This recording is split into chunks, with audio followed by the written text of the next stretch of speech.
Hello and welcome, guys, to Nerd Legacy. And today we're in the faction world that gameplay is going up on the channel. Decided we should show you around it a little. Here we have the spawn area, the village.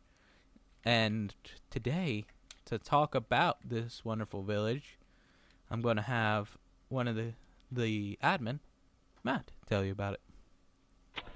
So how you guys doing here? This is Demonic Clown 666. We've took about a week or so with me and my main builders to build this awesome faction PvP world. It will be hosted by my other gamer tag, which is on a different Xbox, God's Minecraft. Now, with this awesome server, we've got some basic rules together, and we're going to go over them today. Alright, so there's a total of 10 factions spread throughout all biomes on the surface, alright? Each faction is limited to 10 people per faction because on Xbox you can only have 100 friends, so I can only fit 100 people on God's Minecraft. There is no PvP in the spawn village, which is what we're in. There's a nether base and end base that there's also no PvP allowed in.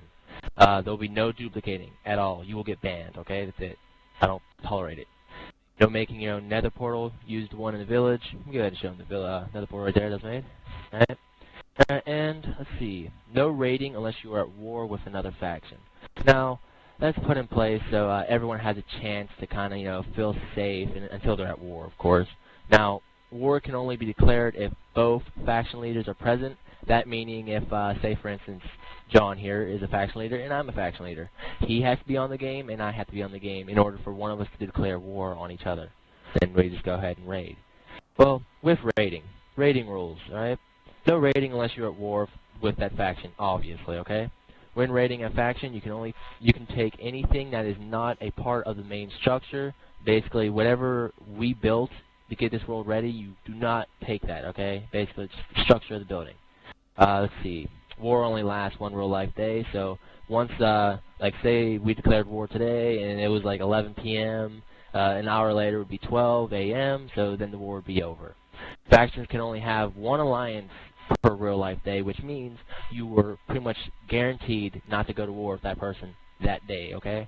It's kind of someone that you can go an ally with, and say if someone goes to war with you and you have an alliance that is online, they can assist you in defending your base, stuff like that, or raiding.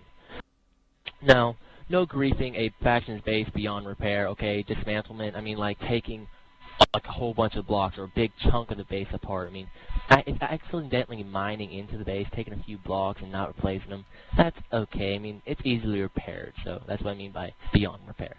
If anyone breaks these rules, I mean, I would like it if you guys would contact the faction leader or me, since I'm the admin. Let's see. Some of the things you can do. You can make a 5x5x5 bunker anywhere in the world to hide your valuables, like diamonds or anything you really want. It's just away from your bases where people normally make this.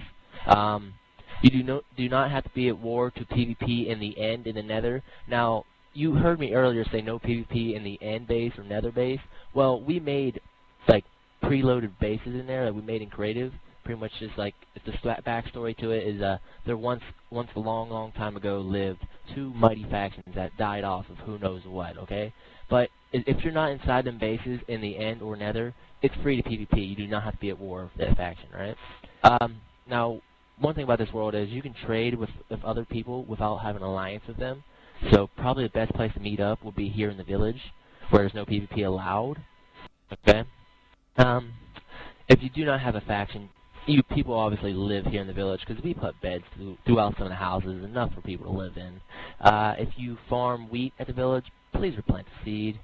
Factions cannot take over another faction's base via PvP. I know how in the PC faction worlds, if a faction has so many deaths in their faction, they can actually be overtaken by someone else, but we don't want to do that here because, there's only so many, and the map is not, like, unlimited generating like the PC. Really wish it would be. But you can't take over other faction bases. Simple as that. In order to join a faction, you must ask the faction leader to get approval. I mean, if they want to make you go do a challenge or do something for them in order to join, they can. They have every right to. Now, faction leaders can also remove you from their faction, so behave yourself. Don't do anything wrong, okay? Now, with that said, we can give you a little tour of the village. Well, obviously, we have some wheat farms here. Like I said, you can get some starter food if you wanted to when you first joined. Just make sure you replant the seed. Some basic houses, like, normal village spawn. This is actually a legit spawn. We just built a wall around it to protect it from zombies. As you can see, there's a bed in there. Let's see. Pretty much all these little houses have beds in them, to be honest. But what's really unique about this village, I mean, not only that we have iron golems protecting it from zombie sieges, but if you will follow me over here, I'll show you something. We actually gave the players, like, a brewing area and an enchantment room. So over here, okay, right here. Right here's the enchantment building. It's low-level enchantments. Can't get you to 30, but it's good for new players that don't have a faction. They can use this. This is not to be taken out. It's for everyone to use. Alrighty, so let's see. Let's move over to the brewing room now. Yeah, go ahead in there. We have 2 brewing stands, so just be careful with your stuff. I mean, if you're living in the village or if you're using the village stuff, be careful, because some other people can take it freely if it's just laying there. Like, let's see. There's nothing in